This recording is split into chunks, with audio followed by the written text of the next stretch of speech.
მოგესალმებით, მე ვარ მარიკო, თქვენ იმყოფებით ჩემს YouTube არხზე.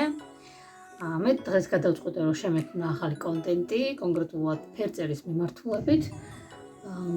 ჩამომივიდა თემუდან უკვე თეთრი მაისურები და მინდა რომ მასზე დავტესტო ჩემი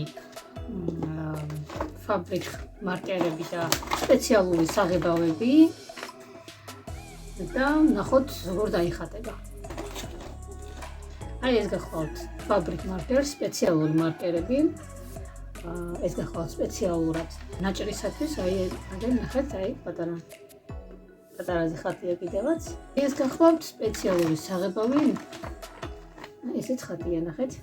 რამდენიმე დღის წინ თემუდან გამოვიწერე 7 ცალი თეთრი მაისური. საზაფხულოა სხვათა შორის, საკმაოდ კარგი ნაჭერი არის, რომელიც გადავწყვიტე, რომ გადამეკრა სპეციალურ ტილოზე. სახატავ ტილოზე, ვერჩივნა ალბათ რომ უფრო სქელ და მაგარ ზედაპირზე ყოფილიყო, თუმცა ესეც მგებიანია ჩემი აზრით. რა არის იმისათვის საჭირო, რომ ნახატი კარგი გამოვიდეს და ჩვენი შრომაც პროდუქტიული. რა თქმა უნდა, ემოცია. ახლა მე პირველად ვხატავ მაისურზე, სპეციალურად ტილო და ასე შემდეგ დავამაგრეთ და ნახოთ რა გამოვა. ჯერ მოდი ხელნაწერით ვიმუშაოთ. სხვათა შორის ძალიან ბევრი არტისტი კლასიკურ მუსიკას უსმენს და საერთოდ მუსიკას იყენებენ. მე კიდევ მუშაობის პროცესში მირჩევნია რაიმე სასიამოვნოს ვუყურო. იქნება ეს მულტფილმი, ანიმე, სერიალი, თუნდაც შუა ქალაქში, რომელიც ჩემში იმდენად კარგ ემოციებს იწვევს, რომ კონცენტრაციას არ ვკარგავ ხატვისას. გამოუცდელობამ თავის იქნა. მე პირდაპირ ნაჭერზე დავიწყე ხატვა. ხატვა რა? ჩახატვა. ტექსტის წერა მარკერით.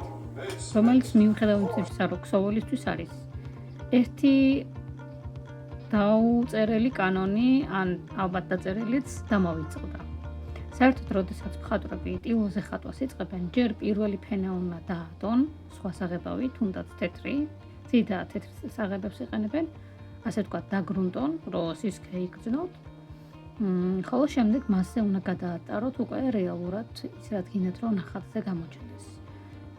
როგორც გავიგე, სხვათა შორის ხელოვნურმა ინტელექტმა მითხრა, რომ სწორედ მეც ესე უნდა გამეკეთებინა, ჯერ პირველი ფენა ცოტა თხლად უნდა წამესვა, თეთრი საღებავი, ხოლო მას შემდეგ უნდა დავიწყო მასზე საღებავების სხვადასხვა ფერების დადება და შემდეგ უკვე მარკერები დავუმეყენებინა კონტურისათვის. მე კიდევ პირდაპირ კონტურის დახატვა დავიწყე მარკერებით. არ იყო ნამდვილად ადვილი, იმიტომ რომ ის რასაც ვხატავდი, თვითონ ის ნახატიც კი არ იყო დიდად პროპორციული და უფრო კარიკატურა იყო, ამიტომ დიდად არ მიმიქცევია ყურადღება მხატვრული ზომებისათვის. აი აქაც კი ხედავთ, რომ ძალიან არასტანდარტულად მივდივარ. ამ ნახატზე უნდა ეხატოს ბიჭი, რომელსაც ხელები აქვს გადაჯვარედინებული. მე კიდევ ისე დავუხატე ხელები, რომ თითქოს ერთი საერთოდ არ აქვს, ან საერთოდ გვერდზე აქვს. შემდეგ გადავედი პირდაპირ საღებავებზე. მისი თმის შეღებვა დავიწყე. სხვათა შორის ძალიან პატარა ფუნჯი მოყვა, ძალიან წვრილი, რომელიც მე პირადად არ მიყვარს, იმიტომ რომ მიჩვეული ვარ დიდი ფუნჯების დახატვას, იმიტომ რომ ძალიან ხშირად ვხატავ ხოლმე აკვარელში, ვინც იცით წყლის საღებავები ძირითადად დიდი ფუნჯებით იხატება. რა თქმა უნდა, წვრილიც გამოყენება შეიძლება კონკრეტული დეტალებისათვის, თუმცა ყველაზე მომგებიანი მაინც უფრო ესე ვთქვათ დიდი ფუნჯებია, იმიტომ რომ ფერს უფრო კარგად სვავს. მე რატომღაც ეს საღებავიც, სპეციალური საღებავი, რომელიც სხვათა შორის აკრილის ბაზაზეა დამზადებული, რატომღაც ჩავთვალე წყლის საღებავად და შემდეგ ნახავთ რეები ვქენი აი ამ ნახატს. თუ შემოქმედებას თუ არ ვიცი. რაც გინდათ ის დაარქვით. ამ ჩანახატს ქვია ეგო უფრო გრძელი მაქვს, რომელიც ვფიქრობ, რომ ფუნდამენტალურად ძალიან საინტერესოა, რადგან ეს გამოხატავს ისეთი ადამიანის რაობას და ისეთი ადამიანის ხასიათს, რომელსაც მიაჩნია, რომ ეგოს დაბუსტვა და მისი ეგოს ასე ვთქვათ ეგოისტობა და ზოგადად, როდესაც თავისი ეგოს და თავისი სიამოვნებისთვის აკეთებს ყველაფერს და სხვა ადამიანებზე ცუდ გავლენას ახდენს, ეს ყველაფერი ან სხვაზე შეიძლება ემოციურად მანიპულირებდეს, ან ძალადობდეს. ეს არის ზუსტად ასეთი ტიპის ადამიანისთვის შექმნილი, ასე ვთქვათ, კარიკატურა ჩანახატი და როგორც ხედავთ, აი აქ არის დახატული ბიჭი და არა კაცი.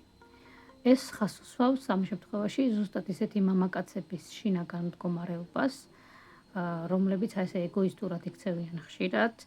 მათი შინაგანი ბავშვი არის აი ასეთ ყოველთვის მუდმივად შეიძლება ითქვას თამაშის ხასიათზე, რომელსაც მიაჩნია, რომ თავისი ეგოა და თავისი ეგოს გასახარებლად უპასუხისმგებლად იქცევა ხშირ შემთხვევაში. იცით ხატვა როგორ ვისწავლე? ადვილი ნამდვილად არ ყოფილა. თითქმის წელიწად ნახევარი დამჭირდა. სხვათა შორის ჩემი ლექტორი ქალბატონი ლუიზა ვაფერაძე იყო, რომელმაც ძალიან ბევრი რამე მასწავლა, არა მხოლოდ მხატვრობაში, არამედ ზოგადად ხელოვნებაში. სხვათა შორის ლუიზასთან როდესაც დავდიოდი, სანამ მასთან, ასე ვთქვათ, გაკვეთილზე მივიდოდი, ვცდილობდი, რომ მესწავლა ადამიანის პორტრეტის დახატვა.